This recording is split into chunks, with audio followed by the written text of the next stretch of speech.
The country can seem bleak for rural misfits. Normative ideas about white masculinity and femininity linger on in rural areas. We often assume that these places are hostile for Black, Indigenous and people of color, queer folks, immigrants, people with disability, or women who want to break free from rigid gender norms. The popular imagination of rural America tends to be white and straight, but it is nonetheless the home for over 9 million people of color and at least 3 million LGBTQ folks. Despite this diversity, there are often stiff social expectations in rural communities about how a person should behave, and these norms generally serve to maintain dominance of the white, older, straight, and able-bodied men. In social theory, we talk about heteronormativity, the widespread assumption that biological sex, sexual orientation, gender identity, and gender roles are ought to be aligned so that people born with male genital organs behave as what is imagined to be manly behavior, and desire people with female genital organs, who behave womanly and in turn desire men. Everything else in this view is deviant behavior. Heteronormativity contradicts the sociological observation that gender identity and gender roles are socially constructed rather than natural. Girls aren't born with pink dresses but put in them. Or as French social theorist Simone de Beauvoir put it famously, one is not born but rather becomes a woman. And the same applies to men. If people don't fit into this binary, society does everything in its might to make people fit, even if that means to force a round peg into a square hole. Heteronormativity is not universal, but it is widespread in rural communities. Similarly, white supremacy and patriarchy are dominant social norms that imagine a social hierarchy in which white men dominate over women and people of color, and people often adjust to these norms in order to avoid conflict and uphold social order. These norms are maintained through both positive and negative reinforcements. On the one hand, traditional roles are repeatedly performed and praised, whereas deviance is punished by snarky comments, shunning, violence, and murder. Rural history is full of pogroms against people who deviated from their expected roles, such as the New England witch hunts against independent women or lynching against Black people who resisted their submission. Domestic violence against women and children is still common, as are violent hate crimes against bisexual, homosexual, and transgender people. Social theory calls such practices instruments of social control that seek to maintain social order. Social control can have positive outcomes such as social cohesion or the suppression of harmful behavior, for example if a neighbor calls you out for spilling untreated wastewater into the creek. But it can also be a living hell if what is being controlled is not only harmless, but simply a part of who you are, such as the color of your skin or your sexual orientation. A common response to social control is to hide the deviant behavior or characteristics, or to escape to more accepting places, in particular cities. As a result, rural places appear more homogeneous than they are, or at least would be if people that define norms wouldn't be pushed out. Terms like heteronormativity, patriarchy, or white supremacy can help us to describe general phenomena in rural society, but someone's real-life identity and experience is always more complex. Although there are normative ideas of how people are supposed to express their gender and racial identities, for instance, in reality, people live and love in all sorts of ways. Not everyone attends a gay rodeo, but some rural men do their fair share of housework, and many rural women know how to repair a car.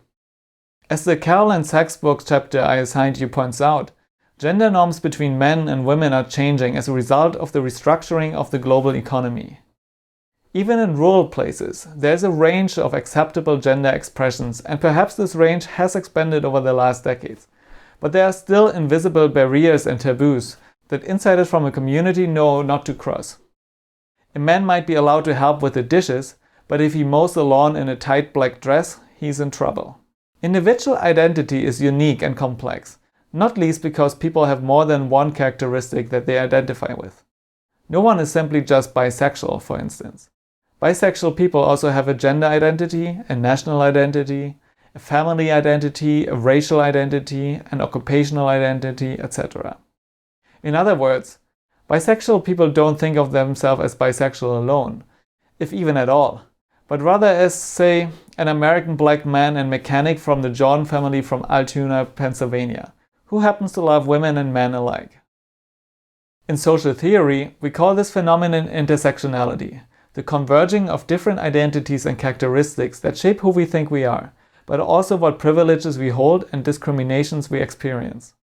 Intersectionality was first theorized by Black feminist scholars, such as Kimberly Crenshaw, who called out white feminists for marginalizing the double oppression of women of color. Intersectionality can play out in many ways.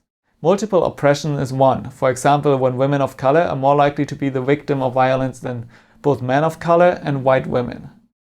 Intersectionality can imply that some identities are moderated by other identities. For example, homosexuality might deviate from the heterosexual norm, but there are still normative assumptions based on gender, race, and sexual identity about what is right and what is wrong homosexuality.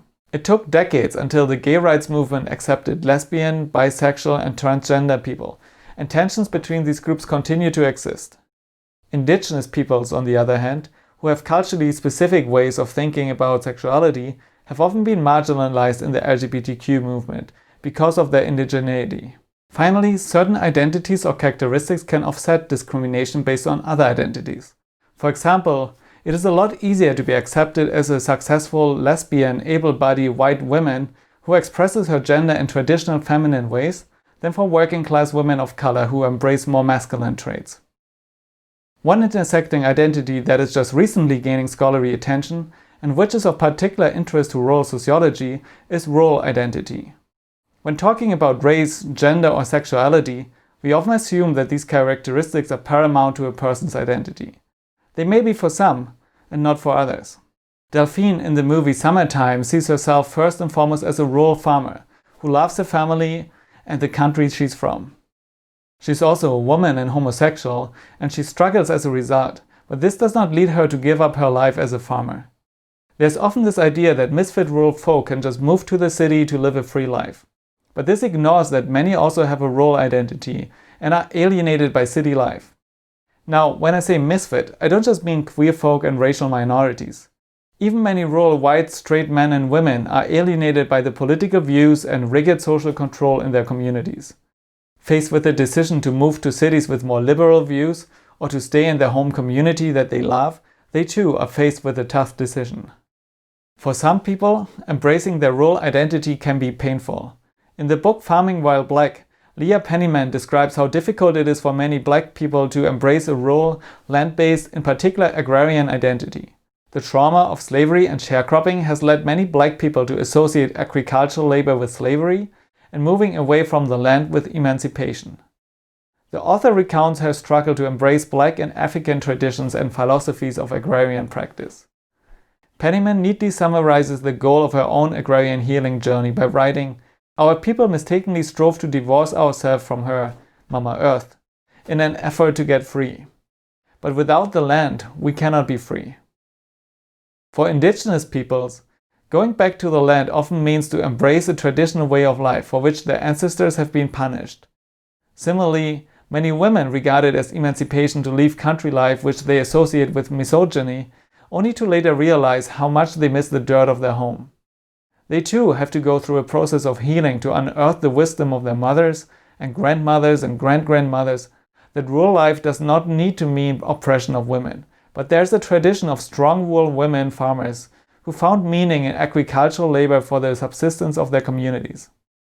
And men too can be alienated when living away from the land and recognize that what they were longing for is not modern city life, but a life off the land in open-minded, welcoming, loving, diverse rural communities. What then is emancipation? Is it to move to a safer space that others have prepared for you? Is it to adopt a lifestyle that society advertises as desirable? Or is it to live an authentic life in the place you belong? Rural communities cannot afford having some of their brightest minds leave because their ways of lives are different from the majority. Making rural places more accepting of racial minorities, queer folk, political dissidents, people with disability, and emancipated women is thus not simply a matter of human rights and identity politics, but also a question of rural development. Similarly, understanding that connections to a place are an important aspect of identity flies in the face of the modern mantra that people need to be mobile and move with their jobs. As we have learned, urbanization is not a natural process, and moving to the city is not everyone's dream. The reason that people cannot find a place in the home community or some other rural community, either because of their identity or because of lacking job prospects, are political and man-made. To provide both fulfilling economic opportunities as well as civil liberties is the goal of subsistence-oriented rural development, to which a rural sociology that is attentive to both identity politics and political economy can make critical contributions.